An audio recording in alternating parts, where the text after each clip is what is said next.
Ladies and gentlemen, coming up next, get ready to indulge your legal curiosity with a unique blend of knowledge and entertainment on Legal Candy with attorney Candace Colucci. Each week, she unwraps the sweet secrets of the legal world, covering a wide range of topics from property insurance claims and personal injury to national and Florida law hot topics.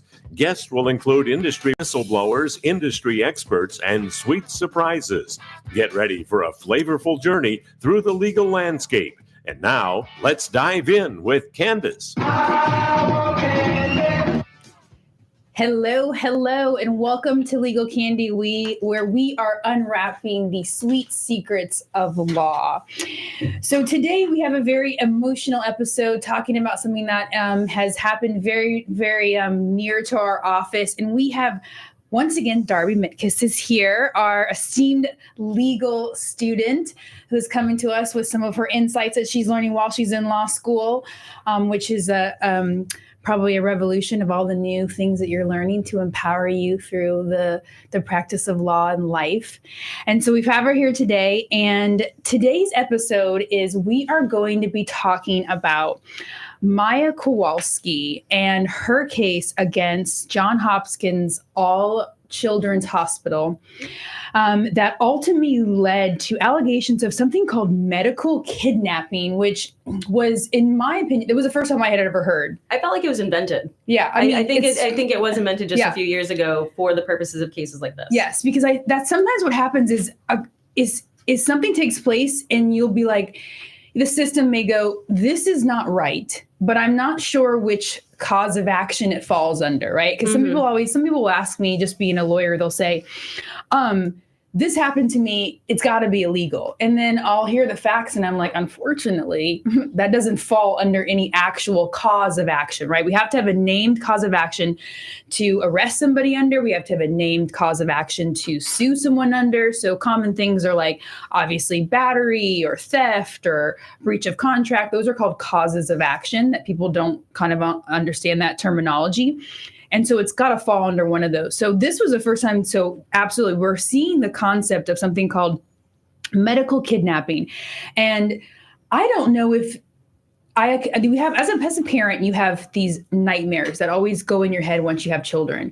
And I think this was one of those things that was a nightmare that no parent ever thought could happen. Oh, for sure. Because you're taking your child to a hospital. You would never think that it could end with your child be taken away from you and you being able to not see your child through their medical stay. I don't think people ever thought that could ever happen. No, you look at hospitals as these sacred entities where you can be protected and not all of a sudden have the rug pulled from under you and all of a sudden you're losing your kids one day. Absolutely. Like you went there to protect them and now all of a sudden you don't even have custody towards them or a right to protect them. Yes. And I can tell you that if you're listening to this in anywhere other than probably Clearwater, St. Petersburg, Florida, this story was so massive in this area because it took place really close that it really resulted in a lot of parents being very, very scared and have been second guessing them wanting to take their children to the hospital. I mean, that is a true thing from parents that I know, from mothers I know, mothers that work in my office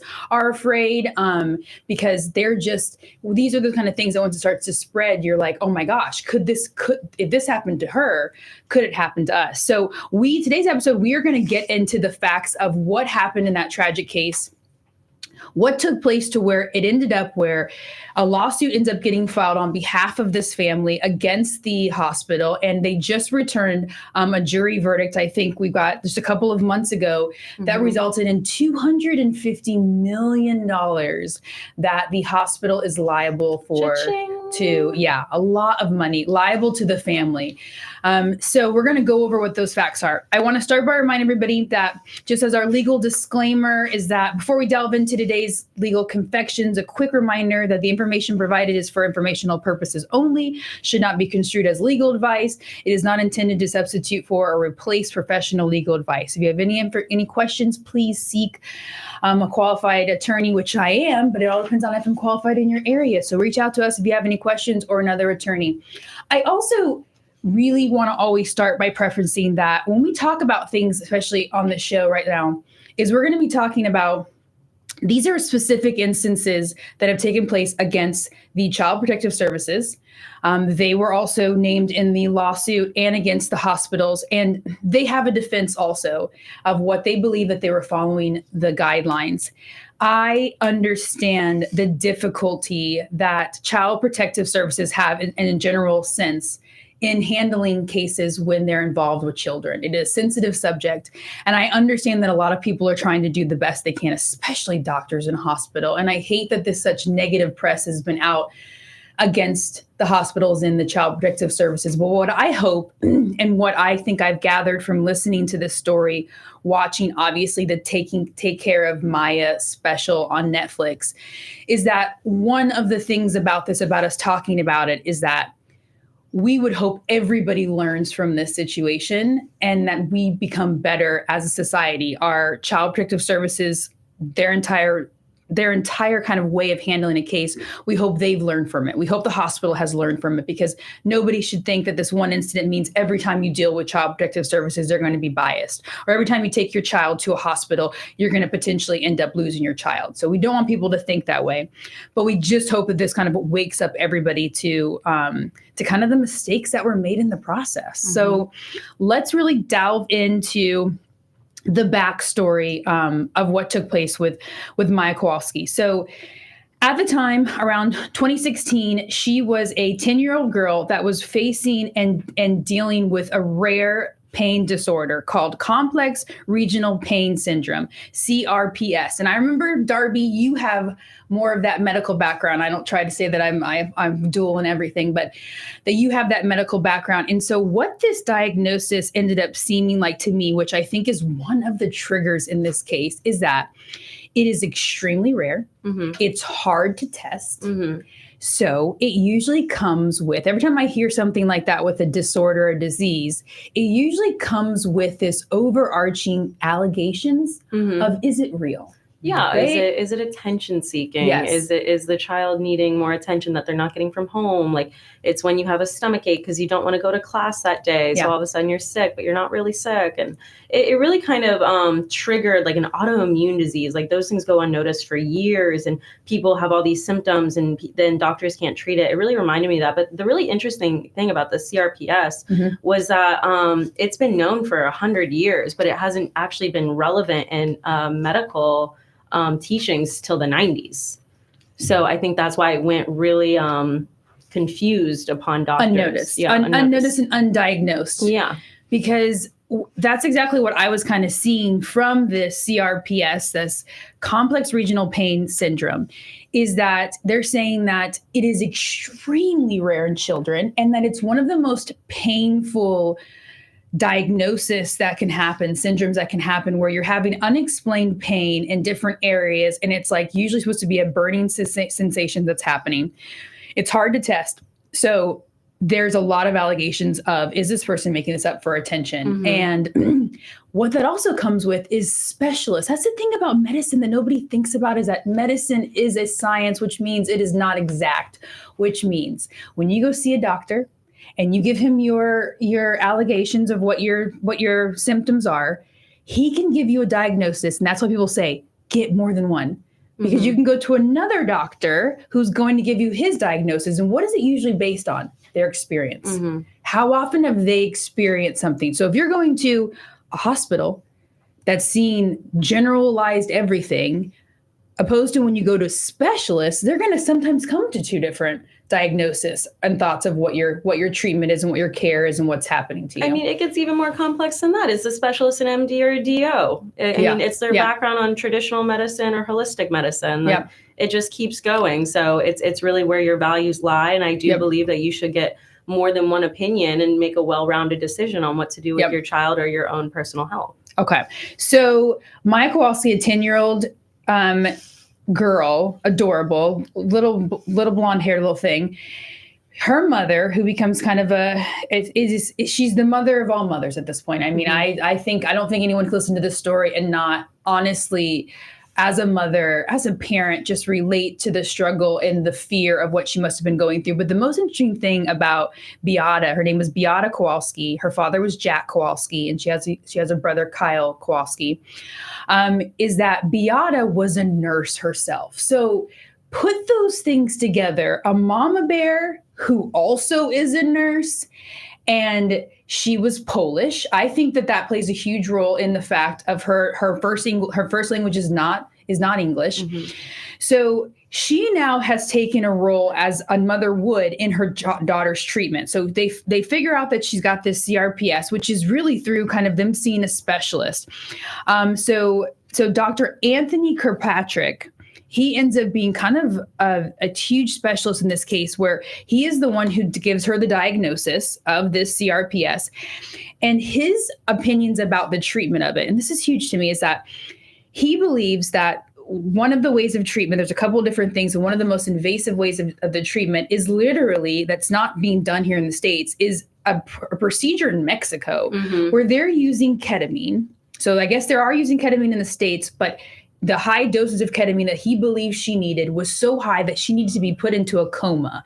And so they send her to Mexico. She does that whole thing. They think it's just doing so much better. She's getting better, all of this stuff. So they use ketamine, which ketamine is a known street drug. Mm-hmm. So it is being used on the streets, being abused on the streets, but it can be helpful in some of these instances with some of these type of pain if it's being dosed right. Mm-hmm. So after she goes and gets this intense treatment, then she starts to do better, and then she kind of relapses again. And the family is like, okay, she's having all these things. She's having headaches, blurred vision, skin lesions, her lower legs. And you guys can see this video online. There's so much video of you seeing this little girl. They did a really good job documenting this. Here's what I can tell you. Side note is what I have learned about what I do. Every single thing I do, and I tell my staff all the time, everything in my normal life, document it. Take your phone out, grab your notes. When I'm on the phone with Verizon, I'm documenting the call we had, who I talked to, all of that stuff, because you never know when something may turn into a bigger instance. In this instance, some of the best evidence at this trial was literally the recorded conversations that the mom had, mm-hmm. the videos that she had of her daughter showing that she had these illnesses. So you can see this just chronic pain in this little girl. She's unable to put any weight on her feet, and her feet are actually kind of like they're bowing inwards, as you can see in a couple of the videos. And so the pain starts to get worse. So she takes her child, as any mother would at this point, to the hospital. Takes you to Johns Hopkins Hospital. So imagine all the pieces I just told you about her as a mother. If you've ever had to deal with someone else's illness or yourself, one of the biggest things that we learn and we've been talking about is advocacy. You have to advocate. And that took me, I learned it when, fortunately, my grandmother was sick, was the first time I had learned about how important it was that you, to some degree, became your own advocate, or were lucky enough to have family members who could advocate for you, because no one's going to care about your health like you do. Mm-hmm. So your doctor has a bunch of patients, you're one person, you're one life. Mm-hmm. So you have got to do all the research yourself.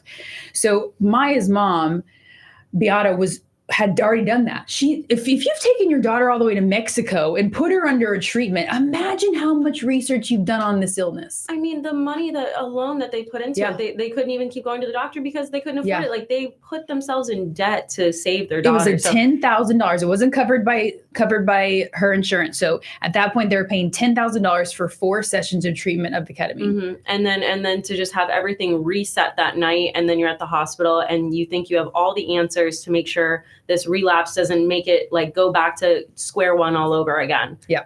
So they go to the hospital, and those are the pieces that make this so, I think, abnormal. I think from a system, we're always looking at things to fit a mold. And that's what happens with Child Protective Services. They're like, here's the mold of what we think abuse looks like. Mm-hmm. This is what we think that Munchausen syndrome looks like. Mm-hmm. And then they think if something falls into that category, here's what it is. But they have to take into account the external facts, the external things that make it abnormal. And I think the things regarding the background of Beata, the mother, and what they'd already been through and how much she already knew, which is why she went into that hospital that night and said, listen, my daughter's here. Here's what she needs. And their response to it was, whoa, We got to get Child Protective Services involved. We think this woman's out of her mind. She's overdosing her child on ketamine.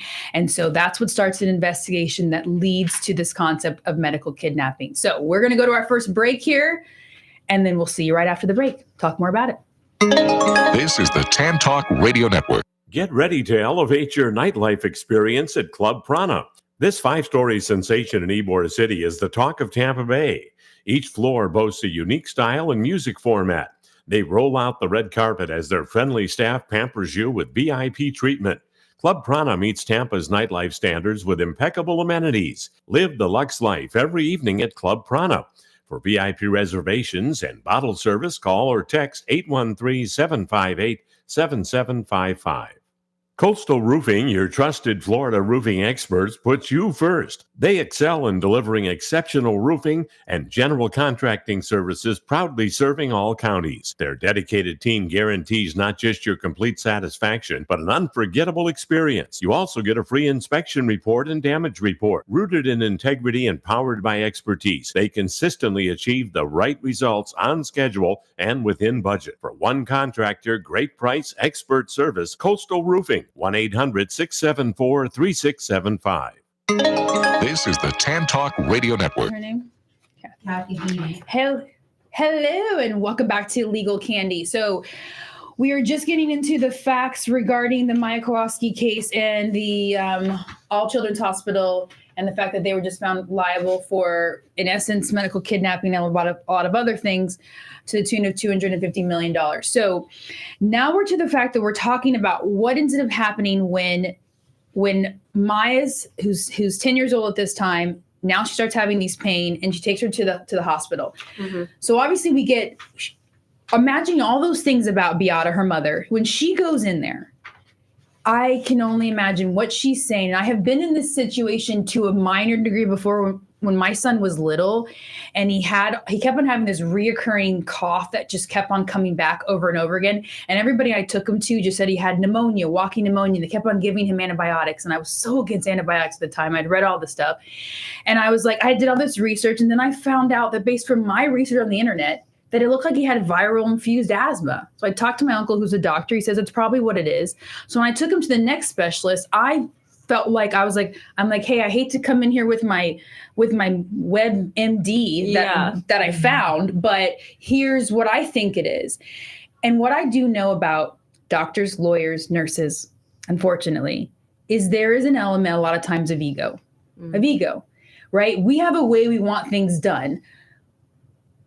As a lawyer, when someone tells me that they have a brother, cousin, dad who's a lawyer, and then they want me to talk to them, and then they're giving me an opinion, and they're not in this area of law, or a person who watched a lot of Law and Order, I have to be real careful about me not inserting my ego, and then really trying to educate the other person and explain to them why that's not the way to go. And I know you saw that on Law and Order, but we can't just all of a sudden surprise everybody and go, ha ha, and I can't just start screaming at the top of my lungs during the trial. Those things will get me thrown in jail. That's what happens. But a lot of times as a doctor who's in a hurry, right? They are always in a hurry. They're going from one room to another. They have 2 seconds to talk to you and you. I think that gets lost. Their bedside manners can sometimes get lost to where they're like, we want to do what we believe is the right thing to do. We need you to get out of our way. Mm-hmm. That's where I think it probably all started. She's telling them, no, this is her diagnosis. I need you to give her this much ketamine. I know exactly what I have no doubts what it looked like. And when we watch some of the trial back, that's exactly what's happening. She's going in there very, very, everybody really kind of, even her own husband says, she was very matter of fact. She was very kind of forceful about the information. Assertive is a good way to say it. Assertive is a good way to say it. And not sugarcoating it. And I happen to say, a lot of the people who are from those Polish, all that kind of stuff, they don't sugarcoat anything. They're going to tell you exactly like it is. I have an amazing accountant who I love so much. And I was just telling her this, and I was saying that's exactly what it is that a lot of times it's when you're when you're ethnic and from somewhere else, you don't really you come across as very direct. And that's exactly what she did. So all those things put together, her now not taking no for an answer from the hospital, and the hospital's going, we come to find out they don't really know about the CRPS because, as you were just saying, it's not very heavily researched. It's definitely probably when you're going into We found out it's very rare in children. So the odds of the hospital being apprised of that and that being their first go-to, they wanted to do what a hospital more than likely should be doing there, which is doing a full investigation and not just going, you just brought your child in here. We're not going to pump her up on it pretty much at this point in time, in their opinion, an illegal amount of ketamine. They felt like they needed to do the right thing by doing a full investigation while the mom's panicking, going, this is what I know she needs and she needs it right now. Mm-hmm. And you need to give it to her. And so that is when it sparks the investigation. So we've got mandatory reporters in so many different places, in schools, in hospitals, which means their responsibility is to report any type of potential child abuse. And what has also developed, just I would say it's more of a more recent development, is that we've had normal types of child development, which would normally be, the physical, emotional abuse, those kind of things. But we see this new concept of this medical abuse. Mm-hmm. That comes from the concept of looking at a lot of the Munchausen syndrome by proxy. That syndrome is a psychological disorder where a caregiver, typically a parent, exaggerates, fabricates, or induces the physical or psychological health problems in somebody else, often a child. And a lot of times they're accusing them of doing this to gain sympathy, attention, fulfillment of the caregiver's need for a sense of importance. They'll do things like GoFundMes that are not really true. So those kind of things. So all those things together has now made it to where the Child Protective Services in most states are really kind of looking at that type of abuse too. And that is what they accuse this mother of Beata very early on when she first gets there, because of her, because they said her aggressiveness towards the treatment is what made them very uncomfortable, and her not really calming down, because she felt like she knew her daughter needed it. Her daughter's in pain, and she believed that was the only way to make her feel better, while the hospital's going, there's no way we're giving her this amount of stuff. You need to calm down. And then they do their first report. So the report starts to be initiated, and they start to do an investigation. And it all happens really quick, like over like a 3-day period that they're looking into this to try to figure out, do they have enough to do something called an emergency removal of the child? A protective order is technically what it is by the Child Protective Services. And so that's what they start looking into very quickly. And the minute that they start looking into it, ended up resulting in I think there was 2 reports that happened right back to back. And they start being investigated by a Dr. Sally Smith. She's a child abuse pediatrician who becomes very pivotal in this entire situation. And I, as an attorney, were very shocked to learn some of those details of who she really was. And so they get her involved, and she is very well known in investigating these instances. The very important concept that we learn about this woman, about Miss Smith, is that she actually is not working for the hospital, yet walking around sometimes in her white coat. She starts interviewing parents, asking them questions, and they all think that she's a doctor, that they're protected under doctor-client privilege and all that stuff. And come to find out, she is a doctor, but she doesn't work for the hospital. She's working for a subsidiary, Suncoast, of the Child Protective Services. So Child Protective Services has now outsourced. It's been privatized, so it's been outsourced, and she's working for them. So she's already, if she's involved, she already technically is working on behalf of the state to figure out, does she have enough to move forward to take your child, while you really don't even know what she's investigating. You don't even know who she is. Yeah. When she walks into a room. You really don't know who she is. And so they start to do the investigation. And this is where I think the biggest no-no really kind of shows itself with the investigation part. And that's the problem that I have, is that during the investigation, they're saying that her behavior, the mom's behavior is very indicative of potential this Munchausen syndrome, that they don't believe that she potentially has this, and the mom's over medicating her. That's really what the investigation is. And they believe that they need to do something quickly, or this child may they're thinking that if they send her home, that this mom may find another way, because doctor shopping is another thing that they are very concerned about, that they're afraid if they send her home, that she may end up dead, the child. So that's a hard place to be in.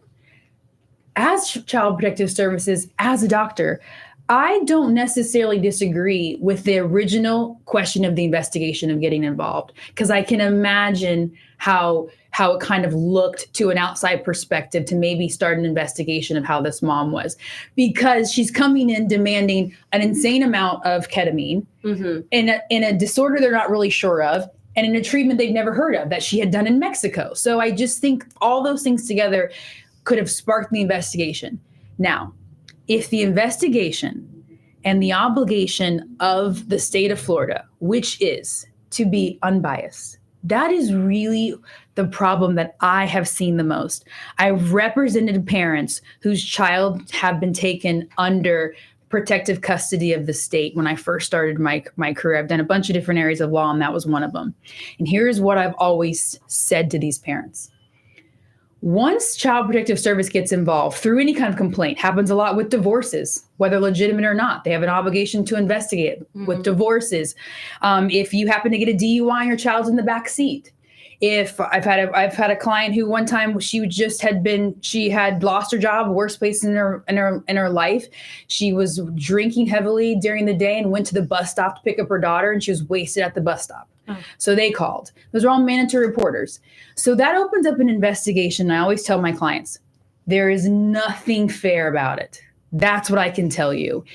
If you knew what the standard was, which is just probable cause, right? We've talked about that's a low standard to start the investigation in order for them to believe and to potentially take your child as an emergency protection. That is a very low standard, and it's very discretionary. It's very discretionary. So that being said is that the obligation on the state is that you must stay unbiased the entire time, because you are representing the state, all the people, not just this child, representing us all. You should be fair to the child, but you should also be fair to the parents.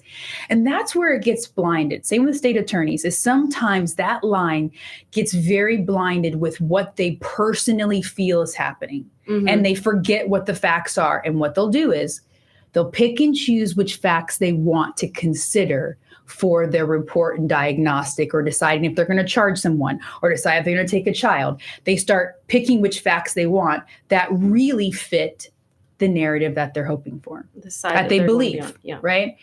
That's what I think happened here. I believe Dr. Smith, she believed in her 30 years of experience, and she's seen, I guess her reputations of being that she's very aggressive about it. And I'm sure she has saved countless children's lives, right? This isn't one of them, but I'm sure she has over her experience.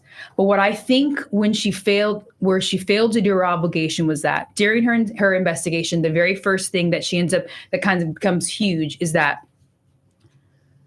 we've got the mother who's saying, I didn't diagnose her by myself. We had a doctor, Dr. Kirkpatrick. He's the one who diagnosed her. He's the one who gave us the regimen, and he's the one who has helped prescribe this level of treatment.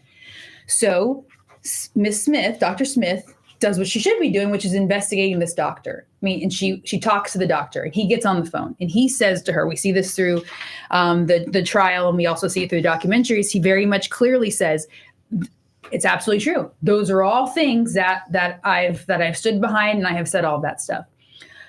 Somehow that gets kept out of her report that she sends in. She leaves out the report that another doctor is the person who has literally diagnosed her and started this entire treatment that now has become an issue. Are we over diagnosing? Are we over treating this child? And she leaves that out of the report. And that, to me, is where the violation comes down to. And I've seen it done before, where I'm going, your ego and your belief that this was happening cannot overshadow your obligation, which would have been to have included that report, which could have changed everything. So the state of Florida, what they're doing, so the very first thing that happens is something called shelter care, is if there's probable cause to believe that the child has been subjected to abuse or neglect or abandonment, or if there's an imminent danger of illness or injury due to such circumstances. Let me tell you what, all of those words, imminent, subjected to, are very ambiguous and hard to define and very discretionary based on who's doing the investigation. It is not clear as day. if the burden was that you've been convicted of child abuse, okay, that's easy, right? There's a conviction, but these are not those things. We're not talking about the high level. We're talking about sometimes lower things. Does it look like something? Could it be something? And that's enough for them to say, we are taking your child into emergency shelter, which means the state of Florida is taking them into their custody. You can now, you get one chance at a kind of a first step of a hearing. There's a hearing that happens within 24 hours. Not enough time for you to get an attorney, all your evidence together, none of that stuff. So usually it stands, you don't even understand the process. And what they said that happened here, which was horrible, is that as soon as the mother starts realizing that what's happening is they're not giving my daughter the treatment she needs, and I know she needs that, and she's going to get sicker, is that she tries to actually she goes, well, I want to have her discharged from this hospital. Yeah. It makes sense. She doesn't want her there. That just now ramps up the investigation more because they're like, oh, now she's trying to run. And so based on that, they quickly move for the emergency shelter, and they get a judge who signs off and says, okay, there's enough here for us to literally take custody of this child. So as I guess, I think when I was reading some of the information, to me that was kind of very, very upsetting was that the way that they told the family was they come in and the mother has just left and the father, Jack, is literally cleaning up feces off of the floor because his daughter now cannot hold her bowel movements. So he's cleaning up feces, and that's when they come in and said, hey, by the way, I know you didn't know this was happening. That's the other thing. They don't have to tell you. You will all of a sudden find out when they come with the police department to take your child. It is the most traumatizing thing that when it comes to a legal system that a mother can go through, a father can go through, a families can go through. That is so traumatizing. They come and they literally rip your child from your arms wherever you're at, and they're like, surprise, you may not even know there's an investigation, but we have enough to just take you. You have no rights at that point in time. They take your child into custody, and then you have 24 hours for your first hearing, and then that one usually just confirms what already happened, and then you have to wait for your actual full hearing. And so they come in and say, thanks for cleaning up after your child. I know this is traumatizing for you, but we're going to make it even worse. We are now taking custody of your child. You cannot see her, neither can her mother. And that starts the just most painful experience for the entire family, as one can imagine. So as it kind of unravels is that it becomes this fight. So they get an attorney, and now everybody's arguing over her treatment. But at the same time, the mother is losing all hope because she keeps on trying to get in touch with her daughter. They finally allow the phone calls. So she's able to talk to her child. The advocate that they give her child, her name is, Kathy Betty. So Kathy Betty ends up being the actual advocate social worker who is now in the hospital. And I had never seen this before. So it's interesting as this is. Custody is usually given to an individual, either a foster parent individually or another family member. That's another option sometimes, a family member. The custody was actually given to the hospital. So your 10-year-old daughter, now she's in the custody of this hospital with no family there. The fear of this 10-year-old, I couldn't even fathom. The confusion. Yeah. Like, she's 10. She just knows she can't, the psychological toll that must take on her, growing brain and personality at that time to not understand why her parents aren't there. I'm so surprised Maya came out of this very with her head on her shoulders and didn't blame her parents for this, because I wouldn't understand at 10 years old why my parents weren't there. And I guess she said that when she testified that she had asked so many questions and no one was giving her any information. The times when she was allowed to speak to her family, they were not allowed to discuss the case. So at this point in time, I can imagine the abandonment she felt. And she wrote letters about how lonely she was and how much she wanted her family back. But it really, those had no bearing. None of this had any bearing until the unfortunate end of what takes place, that when they finally decide to give her back to her father. So it's about, there's a hearing that takes place about at 87 days after she's been in the custody. And the only thing that's been allowed is she has been allowed to talk to her mother, and her father has now been able to see her. Her father was able to see her, and her brother was able to see her, but her mother was not allowed to have any physical contact or unsupervised phone calls with her daughter. The rage that just kind of went through my body every time I heard the story, and then now really delving into it for us to talk about it, it literally, I'm hot right now. Like, I'm so hot because I'm thinking, I know you guys know my mom, okay? And so my mom is on the cray-cray spectrum sometimes when it comes to her children. So I don't know what I could imagine besides if I was laying in a hospital and the moment someone says your mom can't see you, I probably could have I would have been like, so here's what I'm going to tell you. You guys should probably rethink it because, yeah, give her about 12 hours in this place. She'll turn this place upside down. That's what ended up happening. I can promise you. So will the rest of my family. So that to me was, just unfathomable for a parent.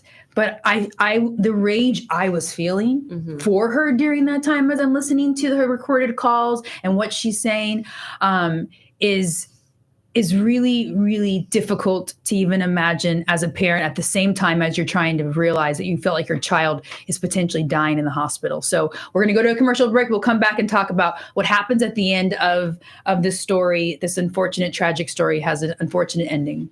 This is the Tan Talk Radio Network. Coastal Roofing, your trusted Florida roofing experts, puts you first. They excel in delivering exceptional roofing and general contracting services, proudly serving all counties. Their dedicated team guarantees not just your complete satisfaction, but an unforgettable experience. You also get a free inspection report and damage report. Rooted in integrity and powered by expertise, they consistently achieve the right results on schedule and within budget. For one contractor, great price, expert service, Coastal Roofing, 1-800-674-3675. Get ready to elevate your nightlife experience at Club Prana. This 5-story sensation in Ybor City is the talk of Tampa Bay. Each floor boasts a unique style and music format. They roll out the red carpet as their friendly staff pampers you with VIP treatment. Club Prana meets Tampa's nightlife standards with impeccable amenities. Live the luxe life every evening at Club Prana. For VIP reservations and bottle service, call or text 813-758-7755.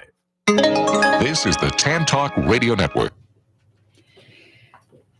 So the protective order is in place still, and around about 87 days of no contact, somewhere around there's another hearing before the judge. And I want to kind of state to what some of the quotes are that I saw from the hospital is the facts in the law. The hospital has stated that the facts in the law remain on our side, and we will continue to defend the life-saving and compassionate care provided to Maya Kowalski by the physicians, nurses, and staff at Johns Hopkins All Children's Hospital, and the responsibility of all mandatory reporters in Florida to speak up if they suspect child abuse. This is the quote that I thought was very poignant, was make the wrong call and a family might be broken up needlessly. Ignore a warning sign and a child might end up dead. That is really the catch-22 that they find themselves in when they're dealing with stories like this and situations like this. Like, what do we do? And I think a lot of times they think, well, what's the worst case scenario? We make the decision to put the child in protective care. We figure out what's going on, and then we give the child back. That's what they think. That's what I think. No one's technically going to jail. So they're thinking the worst case scenario is that we have emotional abuse by an investigation of child abuse or sexual abuse or whatever it is, but at least we've done what we think is right. And I believe that's what the hospital felt they were doing. I really do look at the actions of this doctor who did the report as her failing to do her obligation of not including the report of the prior doctor, which ended up being the whole entire reason why they really felt that the mother had made this stuff up. So they go to the final hearing but another hearing with the judge. And at the end of this hearing, this was really heartbreaking to me, is that at that point in time, it had been 80-something days that Beata has not been able to touch her daughter that she gave birth to, held every time she cried, made sure she was okay, and is in fear that she is dying, because when she talks to her other doctor, Dr. Kirkpatrick, he believes that if she doesn't get the treatment she needs from the ketamine, that she will slowly die a painful death. He was under the impression that she would get a blood clot. That she would get a blood clot, and then it would start to release. Painfully. Yeah. So now this mother's sitting, I have goosebumps again. The mother's sitting there, and that's what she's been told. She's absolutely, and when CPS takes control of your child, you now have no rights to something that is yours. So they're telling you when you can call, how long you can talk, what you can say.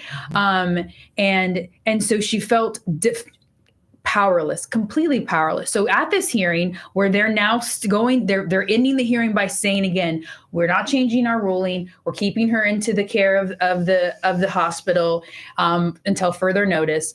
So at the very end of the hearing, Beata asks for if she can hug her daughter. I know, it's so sad. So she says, "Can I hug my daughter?" The simplicity. Yeah, a simple hug to hug her daughter. And the judge says no. He says no. And like I say before, it's a hard place to be in. Being a judge in these situations, it really is hard. And I can go through a whole story of the psychological behind why he may have said no for the hug. Is that right now they're thinking that there may be Munchausen syndrome, which means in order to kind of reverse that, you kind of need to get the child away from the mother. So that hug could potentially be detrimental. I mean, there could be a million reasons why, but one of her attorneys says that it was, I think she said, is that no one can get that hug back. Mm-hmm. None of us can get that hug back. And she believes that if she had been able to give the hug, then the tragic event that happened days later wouldn't have happened. And what unfortunately happened is that Beata Kowalski, Maya Kowalski's mother, at 43 years old, after 87 days of no contact with her daughter, no physical contact with her daughter, and the fear of her dying, she committed suicide. She hung herself in her garage. So that is how that part of the story ends, with her daughter sitting in the hospital, a father who now has to tell his daughter, who has been begging to see her mother, that she is no longer there. The son ends up being there when the body is found. It is just beyond traumatizing. And what the mother says is, and we had some of the stuff of what she ends up saying, but she ends up pretty much saying that the mother wrote a goodbye email. And in part, she says, she starts by saying, "Please take care of Maya and tell her how much I love her every day." She says, "I'm sorry, but I no longer can take the pain being away from Maya and being treated like a criminal. I cannot watch my daughter suffer in pain and keep getting worse." And she says, "Please tell Kyle also that I love him very much and I hope that he grows up to be a strong, good man." And then she takes her own life. That's how much she couldn't take the pain of watching what potentially was going to happen to her daughter. And the other thing is that you don't know what's going to happen. And so people, I think, were confused on how could she do that. And I'm like, that's because, especially if you don't know this criminal system or the legal system, or if you sort of do, or if you're from this country or not, let me tell you what. Where she's at is scary. At this point in time, they have accused her of these things and taking the child under a shelter hearing, which is civil, but there also was a pending criminal charge attached to that. So that means that if they felt like had enough evidence to do that, the very next thing they could have done based on their allegations was arrest her criminally, and she could have found herself sitting in a jail cell. I think Beata knew she wasn't ever going to see Maya again. I think she knew there was no way out, and I really think she took the altruistic way in knowing this kind of would end this family, like this falling apart family. She knew like she had to be the bigger person and answer all of what they needed. Yeah. And I think they're absolutely on point on that, because one of the things that she had even offered to, I think, the Child Protective Services is she had said, "Listen, I am willing to move out of the family home. I am willing to move out to stay away from her, if you could just let her come home. She was in so much fear that being at the hospital that she was at, where they weren't recognizing the symptoms and they weren't recognizing the disorder, they weren't going to give her the treatment, that she was going to die. And so they really just wanted her to be able to come home so then they could go somewhere else to get the treatment that they needed, while the hospital was in fear of that exact thing happening. But she had offered that exact offer, was like, I'm willing to leave my family. And even Jack, the husband, he said the same thing during interviews. He said, whatever needs to be done, I'm willing to do, even if it means keeping my own wife away from my child, even though I don't believe that should be what's happened. But if that's what you're requiring and you're forcing me to do that, I will do anything in order to get my child back. And they denied all of those type of remedies. But And we're going to talk more about the trial probably at the next episode, because there's no way we're going to be able to squeeze it into this one, because I really do kind of want to delve into the Child Protective Services and where they were at and how difficult it is. Because I don't want people to look at like, oh, well, all Child Protective Services are they're biased and they're not doing what they're supposed to do. And like we said, is that it's a really, really hard position to be in a lot of the times. And once you get investigated, they hold you to a higher standard than almost any parent at all.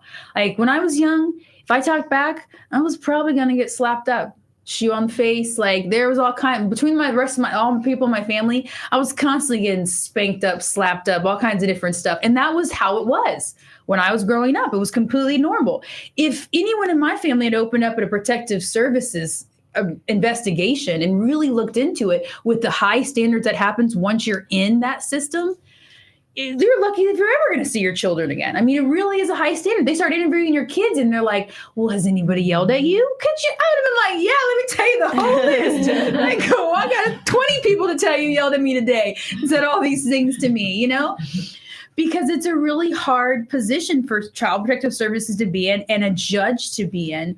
But that's why I think it really stems from them they have got to stay to their obligation to not being biased. And that's what really took place here, is that if that doctor had really looked, I believe more and really taken into account the report from the prior doctor, it could have changed us being here, because that means that since Child Protective Services had outsourced it to this doctor, Sally Smith, through Suncoast, that means the hospital is they're trusting that. So the hospital's going, the doctors are going, if that's what they're saying, we are all going behind that. Like we're all trusting that's the right diagnosis. That mean diagnosis means they were diagnosing technically at that point in time the mother, that she has this Munchausen syndrome. And then they ended up kind of shifting their thoughts to maybe that it wasn't Munchausen syndrome, that really maybe Maya was making up the allegations, to where I guess they said they did a whole investigation where they were videotaping her all the time, surveillance, because they wanted to see if she was going to accidentally move her foot or something like that. And I just think of you would hope at the same time they were treating her not like that, because if you thought those things about her mom and now you're thinking she's making it up, how are you treating her when her mommy's not there and her daddy's not there, So one of the things that also became, painfully clear once they did the investigation, was that the caretaker, which was also just disappointing, was the caretaker actually who was sitting there taking care of Maya, and she had been charged with child abuse herself, had actually been charged with child abuse in her role as a social worker. And so what we find out is that there is an instance where they wanted to take pictures of Maya's body in order to kind of document where she was at. And in my opinion, I think this happened in January, and they had taken her into custody in October. So now in January, you trying to get photos of her seems insane to me, but I guess they tried to get photos of her and she didn't feel comfortable doing it. And so they held her down. Maya Kowalski, they held her down. They took her shirt off. They took pictures of her in a bra and little boy shorts. And Maya will say that she is so insanely traumatized by that entire thing. Oh my God. So imagining now that instead of what's happening is that after this mother commits suicide, it starts getting a lot more local press on it, and it should never come to that. No, and I think that's what Beata saw. She was like, I think she realized like the severity of the situation they were in, and she knew she had to do something severe in order for her to save her daughter. Yeah. And it's unfortunate that honestly her plan worked. Like what she manifested is what happened. Oh, because it is right. That is what triggers, I believe, more of the public gets involved in it. I mean, at that point, there's people standing outside with like big signs that are like, release her. Mm-hmm. So now all the media is involved. And you're right, that it really was she felt that she had to we don't know everything about how she was feeling, but that could be one of the ideas. Mm-hmm. is that not only was the pain too much to bear, but that it could be the only way to potentially get her daughter back. What was really disappointing, as we were talking about when we were looking at the text messages, where there were text messages after it was found out that Beata had committed suicide. There were doctors at the hospital that literally said, "Learned today that the ketamine girl's mom committed suicide yesterday. Sorry to say my prediction was correct." I had another doctor says, "I had another mother do the same thing. We definitely did the right thing for this child." Another doctor says, "Oh my God, this is terrible. I know we did the right thing, but this is really effed up. I feel bad." When those things were going back and forth, it was because a lot of times people think if somebody commits suicide, they're committing suicide after they've been charged with something, because they're automatically assuming that person is guilty. That they felt so guilty, they were inclined to commit suicide. Yeah. And I think that just goes to show, as we're talking about, you cannot just put people in boxes of what you think is normally what happens, and that must be what's happening here, and ignore all of the outside facts. And that's really where I have seen, when I say that the system is unjust at times, every time I've ever seen it, when I'm really going, this is not justice, this isn't right, it usually is me fighting hard going, I know normally it looks that way, but I'm telling you, look at the backstory of this defendant. Look at the backstory of what happened. You have to understand this doesn't follow the normal mold. Mm-hmm. And once again, they're thinking that it follows the normal mold because they're saying that oh, we were right. Mm-hmm. That's why this mother has committed suicide. And really, as we know now, they were severely wrong. So we're running out of time today. And so join us next week as we will really delve into what took place during the civil trial that resulted in $251 million has been awarded to the Kowalski family. You can never, ever, there's not enough money that can ever bring back this mother, which is really the sad part about it, is that there is no real justice in it. And I think the only real thing that we can hope that we can take from something like that is that everybody can learn to do better, to be better, to investigate fully without having a bias. Because when I've dealt with these systems before, I have literally said to myself years ago, I remember thinking when I was representing a mother who was feeling suicidal, and I remember telling to her, you have got to hold on. I remember thinking, this could be the result. You could literally cause parents to commit suicide. So thank you so much for joining us for Legal. Ladies and gentlemen, that wraps up another delicious episode of Legal Candy with attorney Candace Colucci. We hope you've enjoyed our legal confections and insightful discussions. Don't forget to mark your calendars, because we'll be back next week at 2 p.m. with more sweet surprises and special guests.